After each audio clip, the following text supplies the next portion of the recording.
बारिश से हालात बिगड़ते जा रहे हैं। लगातार 3 दिनों से बारिश हो रही है और इस वजह से अटल बांध के सभी गेट यानी कि 10 ही गेट खोल दिए गए हैं। ज्यादा जानकारी दे रहे हमारे संवाददाता शुभम गुप्ता। मध्य प्रदेश के शिवपुरी में वाकई जल प्रलय जैसे हालात हैं। इसकी तस्वीरें आपको दिखाते हैं जो ये साबित करती है कि वाकई में स्थिति कितनी भयावह इस वक्त शिवपुरी में बनी हुई है। ये जो तस्वीर आप देख रहे हैं अटल सागर बांध की है, जिसमें सिंध नदी आकर मिलती है और तकरीबन 10 गेट इस बांध के हैं जो कि तमाम गेट खोल दिए गए हैं। इसके अलावा अगर आप देखें तो बीते 2 दिन से ये तमाम गेट्स को खोला गया है। अगर निचले गांवों की हम बात करें तकरीबन 1000 गांव ऐसे हैं जो डूब में आते हैं। 2 दिन पहले स्थिति काफ़ी ख़राब थी मगर अब स्थिति धीरे धीरे सामान्य होती हुई नज़र आ रही है। देखिए दर्जनों लोगों की मौत हो चुकी है, सैकड़ों मवेशियों की मौत हो चुकी है और ऐसे में लोग यहाँ पर सरकार से यही गुहार लगा रहे हैं कि उनकी किसी तरह से मदद की जाए। देखिए कम ही देखा गया है जब इस डैम के 10 गेट एक साथ खोले गए हों और वो भी सिर्फ एक दिन के लिए नहीं बल्कि तकरीबन आज तीसरा दिन है जब इस डैम के गेट खोले गए हैं। तो स्थिति काफ़ी भयावह है। वाटर लेवल की अगर आप बात करें तो कम नहीं हो रहा है। रेस्क्यू करने में एसडीआरएफ और एनडीआरएफ की टीम को खासी परेशानियों का सामना करना पड़ रहा है क्योंकि कुछ देर पहले ही जब हमने एनडीआरएफ के अधिकारियों से बातचीत की थी तो उनका ये कहना था कि नदी का जो सिंध नदी है उसका बहाव काफ़ी तेज़ है, लिहाजा हमें रेस्क्यू करने में खासी परेशानी हो रही है। दूसरा, बारिश बंद होने का नाम नहीं ले रही है। इस वक्त भी अगर आप देखेंगे तो हल्की बूंदाबांदी हो रही है। कुछ देर पहले यहीं पर काफ़ी तेज़ बारिश हो रही थी। तकरीबन 12 लोगों को एनडीआरएफ की टीम ने रेस्क्यू किया था मगर एक बार फिर से हालात काफ़ी खराब होते नजर आ रहे हैं। वीडियो अनवर के साथ शुभम गुप्ता, न्यूज़ 8 शिवपुरी। बाढ़ से हालात किस कदर खराब हुए हैं, लोगों को जान बचाने के लिए पेड़ और घरों की छतों का सहारा लेना पड़ा है, जिन्हें बनारस से पहुंची एनडीआरएफ की टीम ने बचा लिया। कुछ लोगों का कहना था कि वो खेत में काम कर रहे थे, तभी अचानक से पानी का तेज बहाव आया और उन्होंने पेड़ पर चढ़कर अपनी जान बचाई।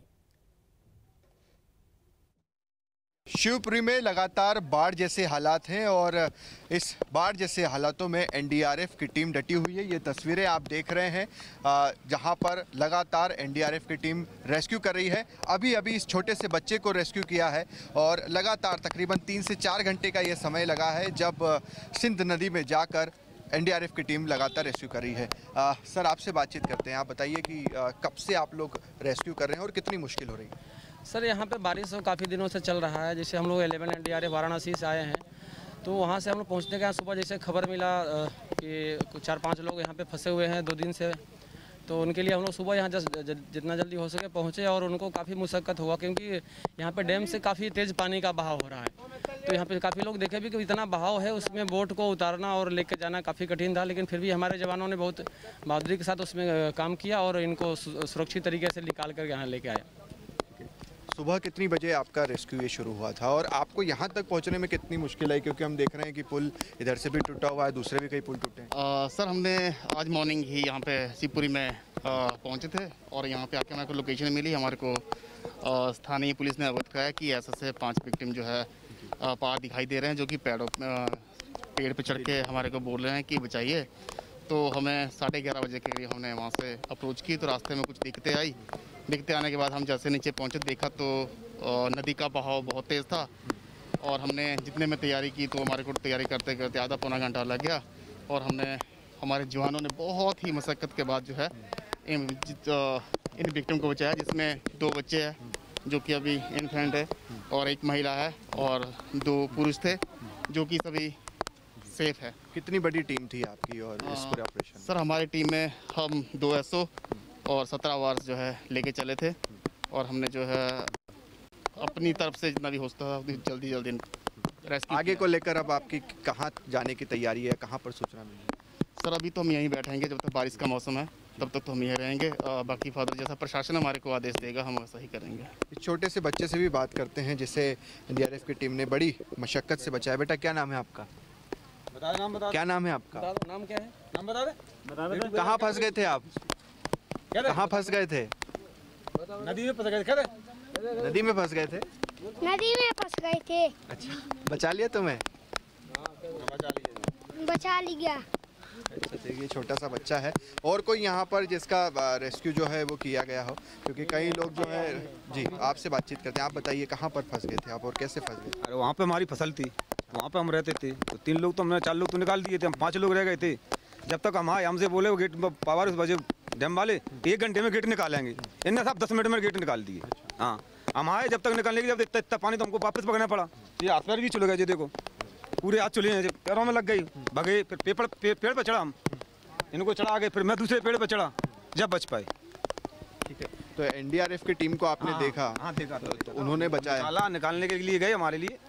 एक गाड़ी उनकी खराबी हो गई, फिर दूसरी गाड़ी लेके गए, उससे निकाला। कितनी मुश्किल हुई उन्हें भी और आपको भी? का काम था। और आप कितने घंटे पेड़ पर चढ़े रहे? 4 दिन हो गए सर हमको। 4 दिन से आप पेड़ पर ही थे? जी 4 दिन से हम पेड़ पे। और कितने लोग थे आपके साथ? हम 5 लोग थे। पांचों 2 बच्चे थे, 2 पुरुष थे। पांचों ही सुरक्षित? हाँ सुरक्षित हैं। देखिए बिल्कुल, तो ये दूसरा जीवन ही एक तरह से एनडीआरएफ की टीम ने इन लोगों को दिया है, क्योंकि लगातार 3 से 4 दिनों तक एक ही पेड़ पर ये लोग संघर्ष कर रहे थे और आखिरकार एनडीआरएफ की टीम पहुंची और इन तमाम लोगों को रेस्क्यू कर एक दूसरा जीवन दिया गया। वीडियो जर्नलिस्ट अनवर के साथ शुभम गुप्ता, न्यूज़ 8 शिवपुरी। शिवपुरी में बाढ़ ने किस कदर तबाही मचाई है, इसकी तस्वीर जहां देखो वहां नजर आ जा रही है। कई गांवों में लोग 2 से 3 दिनों से बगैर बिजली के रह रहे हैं। बिजली के खंभे पानी के तेज बहाव में बह चुके हैं, जो नजर आ रहे हैं वो भी बुरी तरह से क्षतिग्रस्त हो चुके हैं। अब ये जब सही होंगे तब गांव में बिजली पहुंचेगी। शिवपुरी में बीते 3 दिनों से लगातार तेज़ बारिश हो रही है और तेज़ बारिश के चलते तकरीबन 20 से 25 ऐसे गांव हैं जहां पर बिजली कनेक्शन पूरी तरह से ख़त्म हो चुका है। ये एक पुल की तस्वीरें देख रहे हैं जो बुरी तरह से क्षतिग्रस्त हुआ है, आवागमन पूरी तरह से बंद हुआ है। और दूसरी तस्वीर यहां पर एक बिजली पोल की देख रहे हैं, जिसकी तस्वीरें आप देखकर ही अंदाज़ा लगा सकते हैं कि हालात कुछ किस कदर रहे होंगे। और आप देखिए सिर्फ एक नहीं बल्कि ये जो तकरीबन 20 से 25 गांव का जो कनेक्शन है इन बिजली पोल्स के ज़रिए, ये सभी के सभी पोल तकरीबन हम जहां पर भी नज़र डाल रहे हैं, यहाँ से आपको एक और तस्वीर दिखाते हैं जो इस नदी के किनारे ही एक और जो है वो तस्वीर आपको इस वक्त दिखाई दे रही है। जो बिजली का खंभा है ये सभी क्षतिग्रस्त हो चुके हैं और इसी के चलते तमाम जो आसपास के गांव हैं, नरवर के आसपास के गांव हैं, 3 दिनों से यहाँ पर बिजली नहीं आई है। कुछ गांव के लोग हमारे साथ हैं, उनसे बातचीत करते हैं। भाई साहब क्या नाम है आपका? मेरा अजीत सिंह नाम है। आप ये हमें बताइए कि बिजली को लेकर आपके गांव में क्या स्थिति है? बिजली तो यहाँ 3 दिन से लगभग नहीं है और लगभग 24, 25, 30 गाँव के लगभग लाइट रहती है। यहाँ पे सभी के खंभे जो डैमेज हो गए हैं, लाइट यहाँ जरा भी नहीं है और लगता है कि यहाँ 15 दिन लाइट की कोई संभावना नहीं है। आप देख रहे हैं सामने टुकी, नानकपुर, भीमपुर, बड़खाड़ी, ये सब जगह लाइट नहीं है यहाँ पे। ये पूरे क्षेत्र से इस क्षेत्र तक गायब है, नरवर तक लाइट है। तकरीबन कितने गांव ऐसे होंगे? तकरीबन 20-25 गांव होंगे लगभग। कुछ मजरे टोले हैं, कुछ पंचायतें, कुछ गांव हैं, ऐसे हैं लगभग। कितना दिन लग सकता है इनको रिपेयर होने में? लगभग मैं मानता हूँ 15 दिन तो इनको लगना चाहिए। अभी तो प्रशासन देखो क्या करता है। क्या हालत होगी अगर बिजली नहीं होगी, क्योंकि देख रहे हैं मोबाइल नेटवर्क भी नहीं है यहाँ पर। अब हमारे स्थानीय विधायक हैं सुरेश धाकड़ जी, वो प्रदेश में मंत्री भी हैं, इसी विधानसभा से आते हैं। अब देखो उनके क्या कर्मों से क्या होता है, क्या करते हैं वो लोग आगे चल के। मंत्री जो करेंगे वो उनके लिए अच्छा होगा। चलिए उम्मीदें भी हैं गांव के लोगों को, क्योंकि सुरेश धाकड़ जो कि पीडब्ल्यूडी राज्य मंत्री हैं, सरकार में पुल क्षतिग्रस्त हुआ है, लिहाजा लोगों को उम्मीद है कि उनके विधानसभा क्षेत्र से कोई मंत्री आते हैं, लिहाजा उनका काम जो है, उनके गांव का काम जल्द से जल्द होगा। देखिए बहरहाल गाँव के जो तमाम लोग हैं वो यही कह रहे हैं कि हमें कम ही उम्मीद है कि ये जल्द से जल्द ठीक होगा, मगर तकरीबन 15 से 20 दिनों का समय इस वक्त गांव में बिजली आने में लग सकता है। फिलहाल अगर आप देखें तो 3 दिन से गांव में बिजली नहीं है। वीडियो जर्नलिस्ट अनवर के साथ शुभम गुप्ता, न्यूज़ 8 शिवपुरी। जहां भी नजरें जा रही हैं, सैलाब का सितम नजर आ रहा है, तबाही की तस्वीरें हैं, मंजर डरावने हैं। एरावन गांव में अंग्रेजों के जमाने का बना हुआ एक पुल टूटा है। आवागमन पूरी तरह से बंद है, ट्रैफिक पर खासा असर है। इस पुल से करीब 25 गांव के लोग शिवपुरी तक का सफर किया करते थे, शिवपुरी के लिए सफर किया करते थे, लेकिन अब यहां पुल का नामो निशान तक नहीं। कई पुल टूट चुके हैं, क्षतिग्रस्त हो चुके हैं। और ये जो तस्वीरें आप देख रहे हैं ये शिवपुरी ज़िले की है। दरअसल ये नरवर गांव का पुल है जो कि सीधे शिवपुरी की ओर जाता है, मगर ये तस्वीरें आप देख रहे हैं तेज़ बारिश के चलते पुल जो है वो पूरी तरह से टूट चुका है, आवागमन पूरी तरह से यहाँ पर बंद हो चुका है। जो नदी की तस्वीरें अगर आप देखेंगे तो ये सिंध नदी है और सिंध नदी के बहाव के चलते ही इस गांव में भी बाढ़ जैसे हालात बने थे। हालांकि अब स्थिति धीरे धीरे ठीक हो रही है। जो आसपास की यहाँ पर आप तस्वीरें देख रहे हैं, ये जो जितने भी पेड़ पौधे यहाँ पर गिरे हुए हैं, इससे आप अंदाज़ा लगा सकते हैं कि इस गांव में हालात किस तरह के रहे होंगे। मगर अब धीरे धीरे रेस्क्यू टीम भी यहाँ पर पहुँची। एक तस्वीर हम आपको SDRF की टीम की भी दिखा रहे हैं जो कि पूरी कोशिश कर रही है, मशक्क़त कर रही है। जो लोग इस वक्त फंसे हुए हैं उन्हें किसी तरह से निकाला जाए। कई लोगों की तलाश भी जारी है। वहीं इस नदी की अगर बात करें तो अटल सागर जो बांध है जिसके कल ही गेट खोले गए थे, वहीं पर जाकर ये मिलती है और लगातार हो रही तकरीबन 3 दिन से ये बारिश हो रही थी। इसके अलावा अगर आप देखेंगे तो यहाँ पर 6 से 7 ऐसे पुल हैं जो पूरी तरह से टूट चुके हैं। यानी कि अगर शिवपुरी से आप चाहें कि ग्वालियर पहुँच जाएँ तो आप नहीं जा सकते। कई लोग ऐसे हैं, उनसे भी हम बातचीत करते हैं, उनका क्या कुछ कहना है। क्या नाम है आपका? जितेंद्र जी, ये बताइए कि क्या हालात थे उस वक्त जब यहाँ पर बारिश हो रही थी? बहुत ज़्यादा बारिश थी, बहुत हालत ख़राब थी, गंभीर हालत से लोग बचे हैं। आपका गांव बिल्कुल डूब में आ गया था? बिल्कुल डूब में आ गया था। पेड़ों पर बचे कुछ लोग। कैसे बचे आप लोग? पेड़ों पर खड़े हुए कुछ लोग चढ़ गए ऊपर। अच्छा। कुछ ऊपर उस पर चढ़ गए, इसलिए बचे हैं। भाग भाग के बचे लोग। ठीक है। लगातार 3 दिनों तक बारिश होती रही? हाँ, लगातार 3 दिनों तक बारिश होती रही और पानी की बहुत ज़्यादा बहाव के कारण ये पुल भी टूट गया है। कुछ लोग पेड़ों वगैरह पर चढ़ गए, उससे बचे हैं। और मतलब नदी पार करते हुए कुछ पेड़ों पर बच गए। कुछ लोग टावर भी बहुत सारे टूट गए हैं। कुछ ट्रैक्टर वगैरह भी हैं, वो भी बह के चले गए हैं। और खेत वगैरह भी बहुत सारे कट चुके हैं। जो फसल वगैरह है वो भी बहुत ज़्यादा ख़राब हो चुकी है और रास्ता भी बहुत ज़्यादा मतलब खराब। कुछ यहाँ से इस पुल के ज़रिए आप कहाँ शिवपुरी पहुँचते हैं? हाँ है सर, शिवपुरी जाते हैं यहाँ से। तो अभी आपके पूरी तरह से रास्ते बंद है, नेटवर्क भी नहीं आ रहे हैं? हाँ, कुछ नहीं आ रहा, पूरा रास्ता ख़राब हो गया है और पुल भी बहुत मतलब राहत टीमें थी SDRF NDRF की, वो टीमें यहाँ पर पहुँची थी बचाव के लिए? अभी आई हैं साहब, अभी आई हैं। निवासी हूँ जो अभी आई हैं। जो टीमें हमारे आगे नरवर से आई हैं, उसमें गाड़ी में रख के लाया नाव को, दोनों को। तो इस तरह से रेस्क्यू फ़िलहाल यहाँ पर जारी है। मगर तस्वीरें हमने आपको दिखाई इस पुल की, इस नदी की, जहाँ पर हालात काफ़ी भयावह बने हुए थे। हालांकि अब धीरे धीरे स्थिति जो है वो ठीक हो रही है। दरअसल स्थिति कुछ इस तरह की भी हो गई थी कि अगर जो टीमें थी, अगर SDRF की टीम बस के ज़रिए यहाँ पर पहुँच रही थी तो इस पुल से उस पार वो नहीं जा सकते थे। और सबसे बड़ी परेशानी अगर राहत बचाव कार्य को लेकर जो टीमें बनाई गई हैं उन्हें यही रही कि आवागमन जो है वो पूरी तरह से ठप हो गया था, जिस तरह से पुल क्षतिग्रस्त हुए हैं। डोल न्यूज़ अनवर के साथ शुभम गुप्ता, न्यूज़ स्टेट शिवपुरी।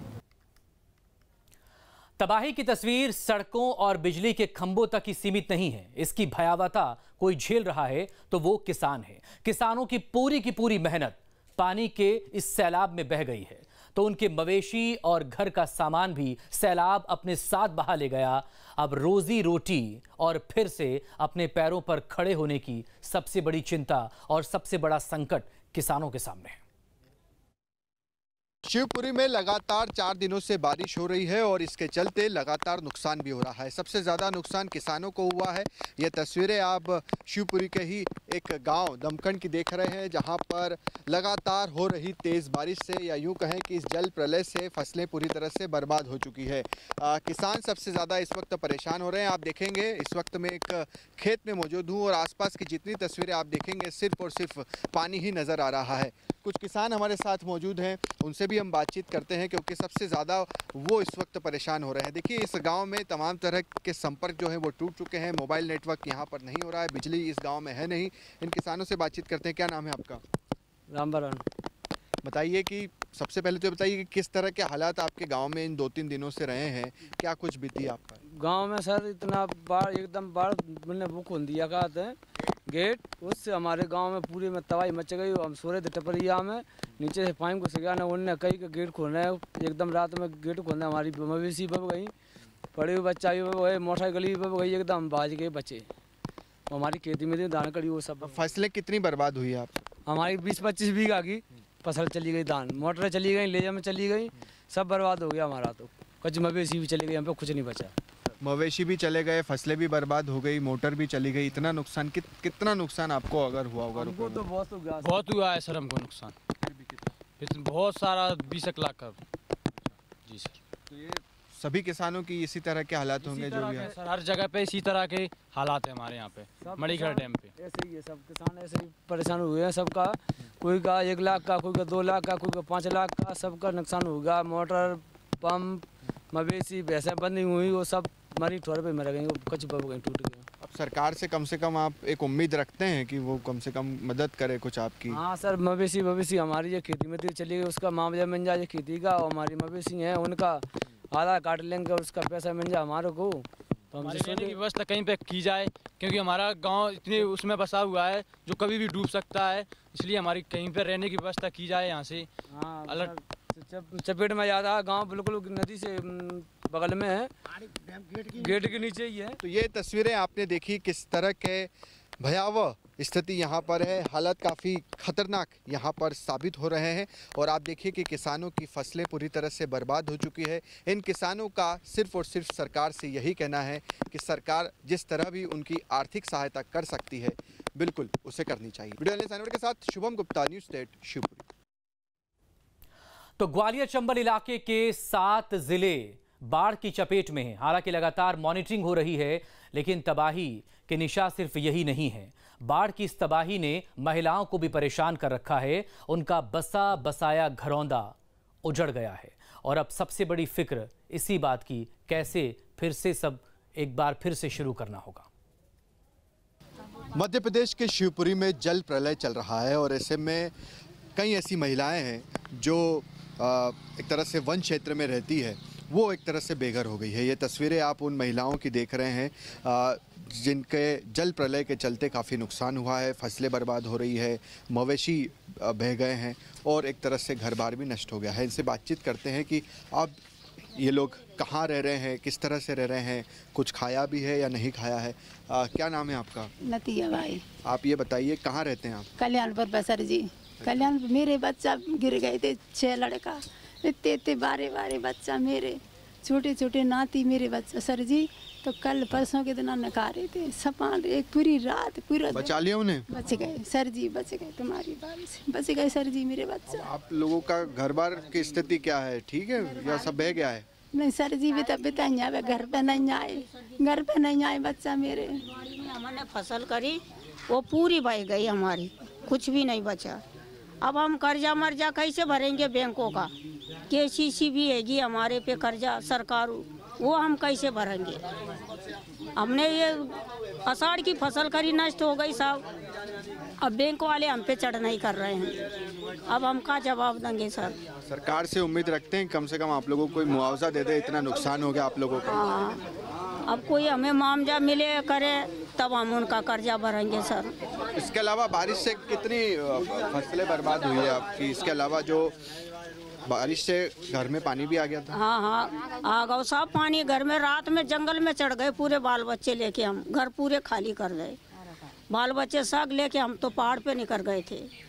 अब फसलें मसले हमारी कुछ भी नहीं। कैसे हालात थे उस वक्त? क्या हुआ था ऐसा अचानक से कि अचानक से पानी आया और फिर आप लोग कैसे बचे? रात में सो रहे थे, रात सो गए थे, सोती मेरी यहाँ से जिन्हें रात कैनाल निकाली, नदी निकाली और बस हम सोती मेरी यहाँ हम बेगौर सो रहे, हमें क्या पता होगा गेट निकल गए। रात की बात? रात के 2-3 बजे की टाइम था साहब। वो तो सवेरे हलचल होगा जब हमारे घर में पानी आ गया। जब अब बच्चों को ले कहाँ पहाड़ पर चले गए? पहाड़ पे चढ़ गए साहब, हम अपने बच्चे ले।